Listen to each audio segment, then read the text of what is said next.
thought of, it all depends on your taste.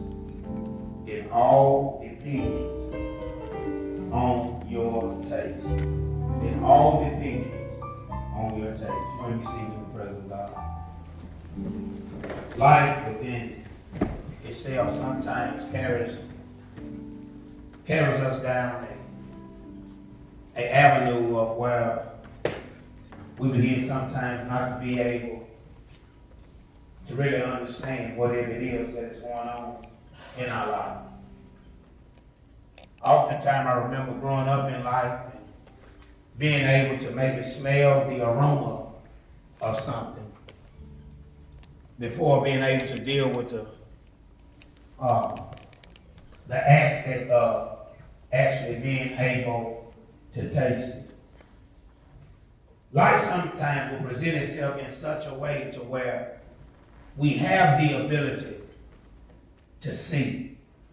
We have the ability to smell.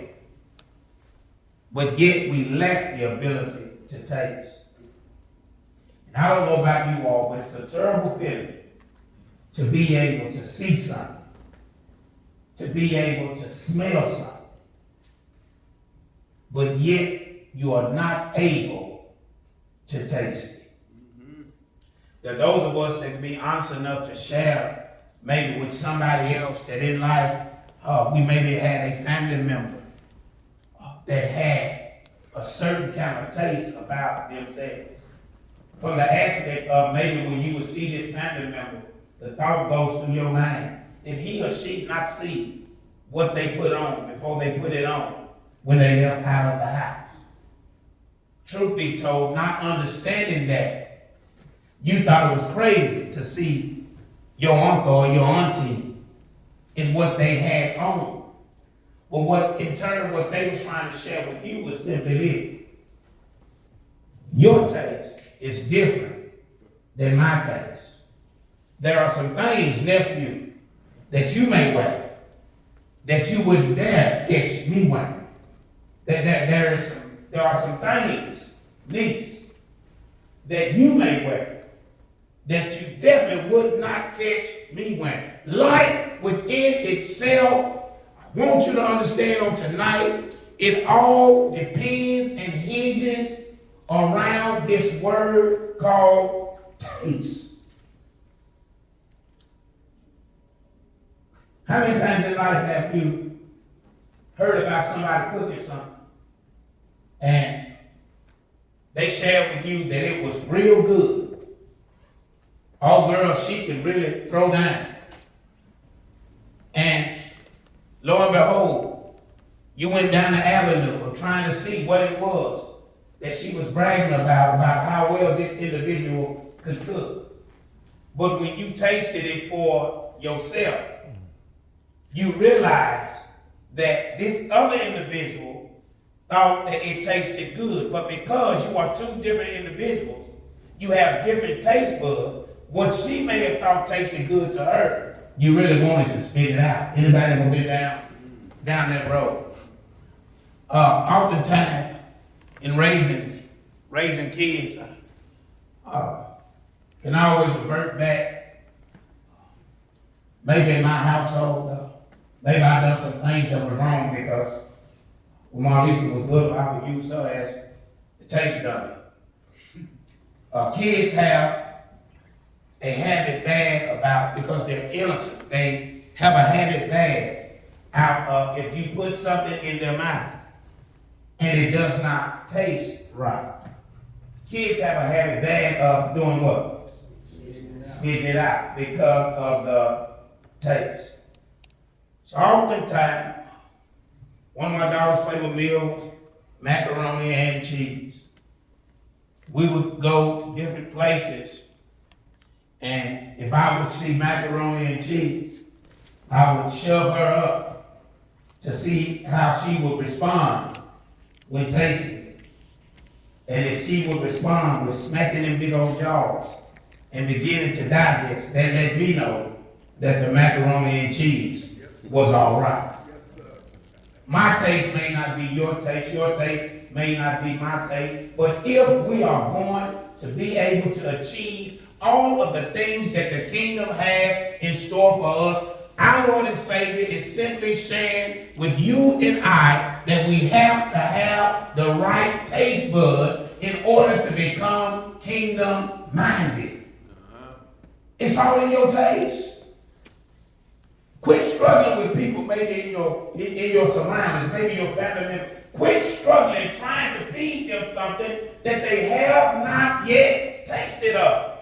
When you begin to taste and see, as the scripture has directed us, you begin to have an acquired taste. And that acquired taste will make you come out on Wednesday. That acquired taste will make you pray even when you don't feel like praying. That acquired taste will make you serve in ministry even if you're the only one serving. It's all about your taste buds. Let me help you with this. Your next blessing, your next breakthrough, your next breakout hinges around your taste.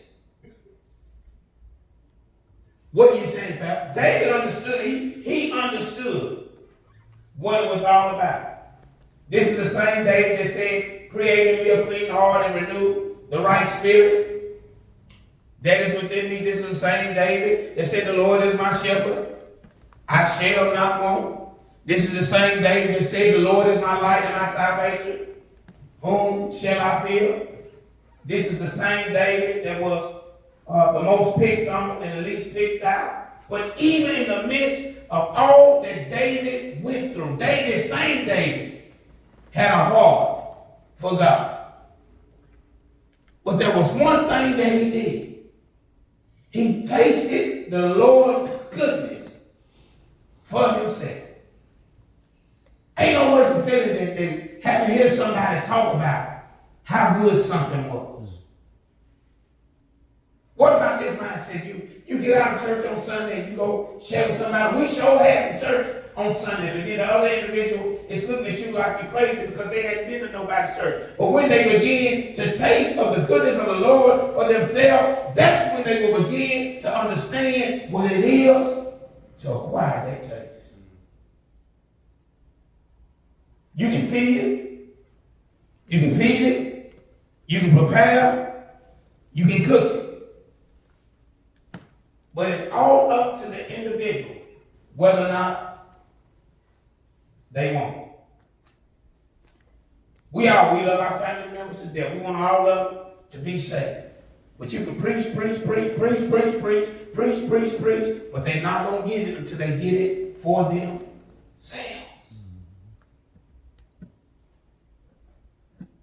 Different taste buds. But David says, there's a difference in this taste.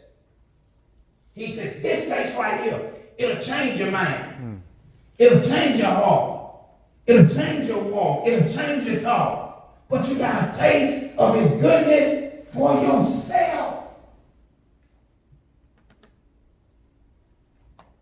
And you've been in a season to where you've been struggling in your spirit. God says, straighten up your taste buds. Get your taste buds. How many times have you shared with somebody, my taste buds out of whack? I know you've shared it with somebody. So what can I do? What can I do as an individual? Besides pointing the finger at everybody else. You can tell everybody else what their problem is. You can fix everybody else's household. But you're struggling in your own household. You're struggling within yourself. What are you going to do to straighten up your taste? When your taste buds begin to become tasty and begin to get right, maybe that's when others will see it.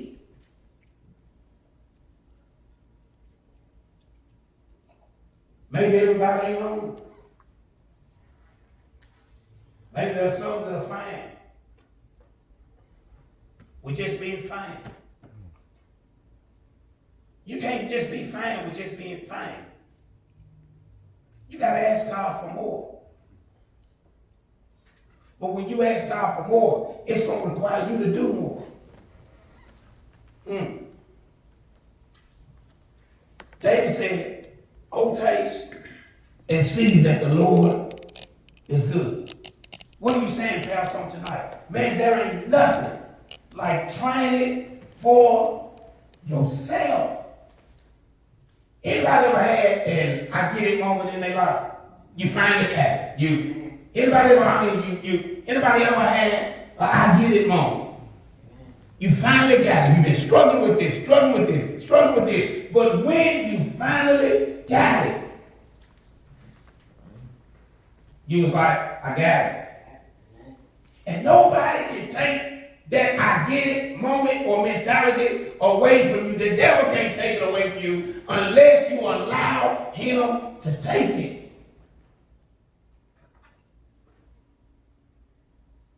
David could have stood around and he could have, after he repented, he could have lamented and just cried about the situation. What good is it going to do us to keep crying about the situation when we know that we serve a God that says he'll wipe all tears away from my eyes? After you get through crying, dry your eyes up and try it again. So if your taste buds is right, you're not going to let a negative spirit come in your atmosphere and keep you from doing what God has called you to do. You got to have a mindset of, I'm all God got. Get personal with God. Because there is something that each and every one of us could be and should be doing concerning the kingdom, but it's only if we have the right taste buds. Get away from people that are tasteless and taste free. Hear me when I say they don't have a taste. They have no taste at all.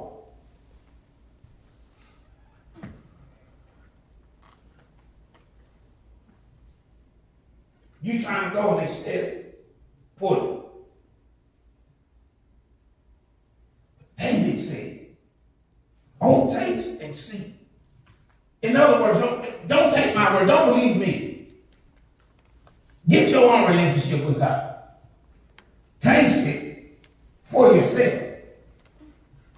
And when you begin to get your own relationship with God, that's when you will begin to understand what it is to become kingdom-minded. Why is it when it comes to the kingdom and the things of God, we so busy, we got so many excuses of why we can't do, but when God put us in a fix, the first words out of our mouth is, "Oh Lord, help me." Somebody talk to me on tonight. Sometimes God say, "Why come when I need you, you ain't there?" But I'm always there for you. I'm everywhere present and nowhere absent. I'm Alpha, I'm the maker, I'm the beginning, I'm the end. I'm all this, that, these, and those, and a bunch of extra names. I'm omnipotent, I'm omniscient, I'm omnipresent. I know all, I hear all, and I see all. But it's all about your taste. Don't let no demon or no devil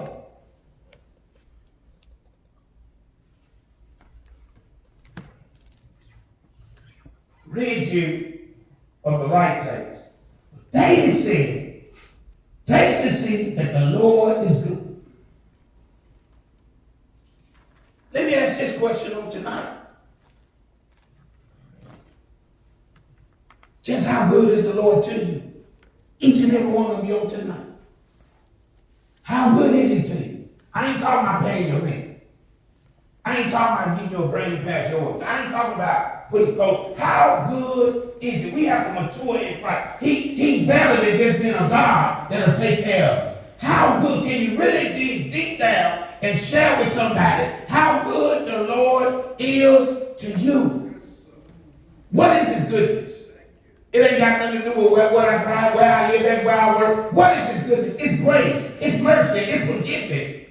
That's what goodness is all about. But we have to mature. We have to mature as Christians. Don't you want the right taste? But when you try it for yourself,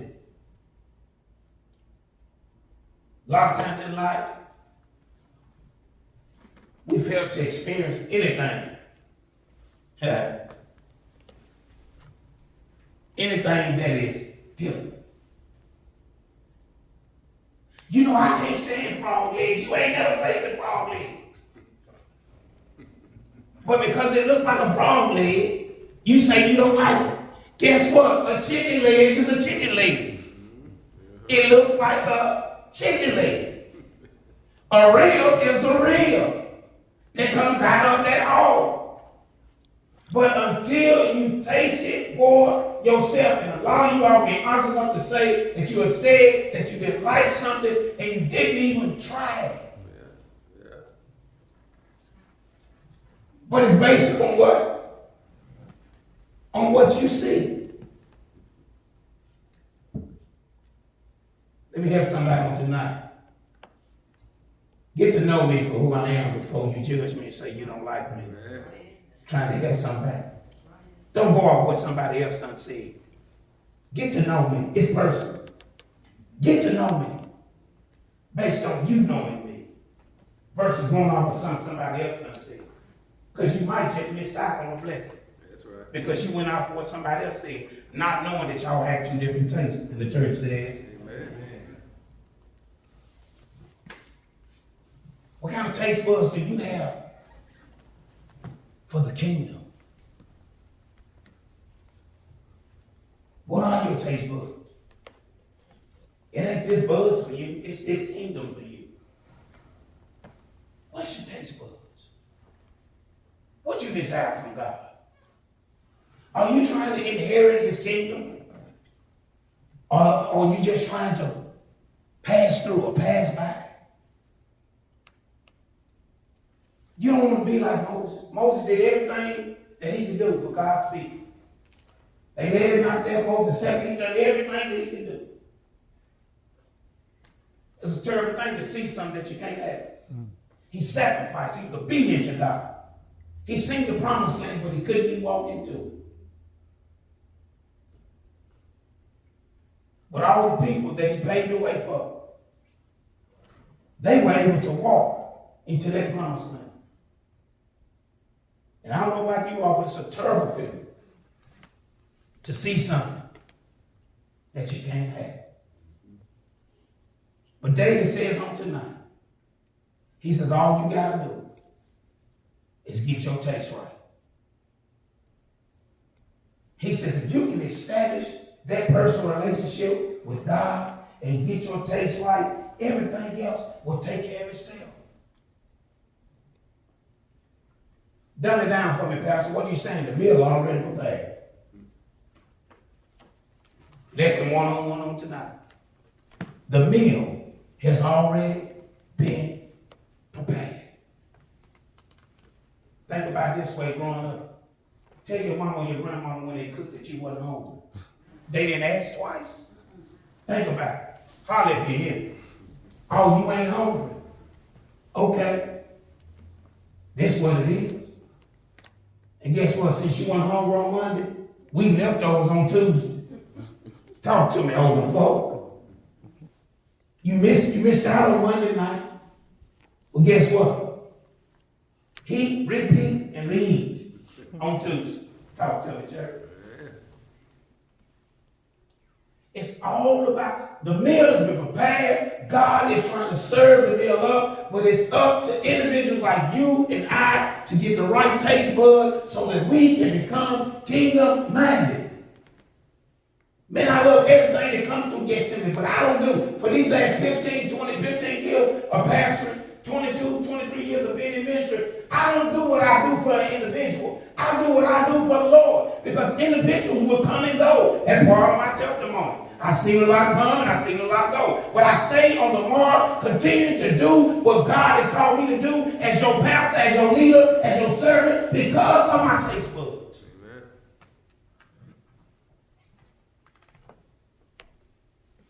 You're looking for somebody to pat you on the back. Man, God ain't going to pat none of us on the back.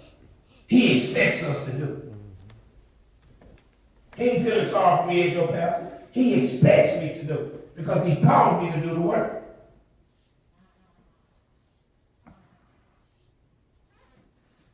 To whom he called,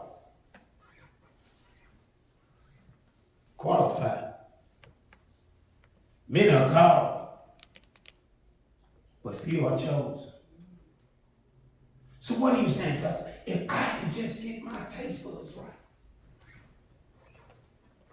everything that I've been praying for, I ain't gonna say it might just happen. It can happen. But it's all about my taste. I can't tell you when, where, how, because I'm not God.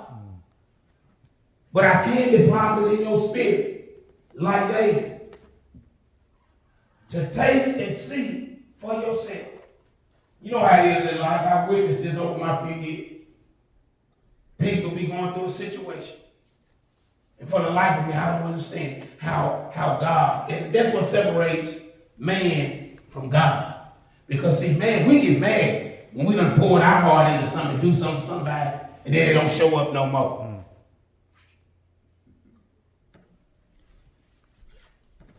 That's our human nature. But see, God can send the pastor over there to pray for you. God can send the prayer warriors over there to pray for you. God can send them to the hospital to pray for you. Then God can deliver you of cancer. Then he'll make a way where you can come to church. And you know you've been healed. You come to church for maybe 2 weeks, and then you don't forget about how God healed you. Good thing we're not God. Am I right about it?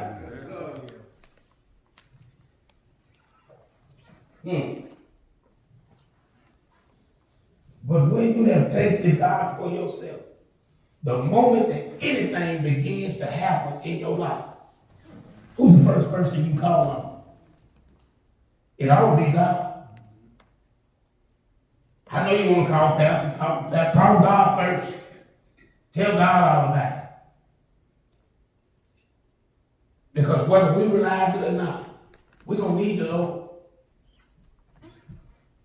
I've never seen such an absence in the lives of youth of today. Households begin to wonder what's wrong. You know what's wrong? It ain't enough God in the household. It ain't enough. Think about what you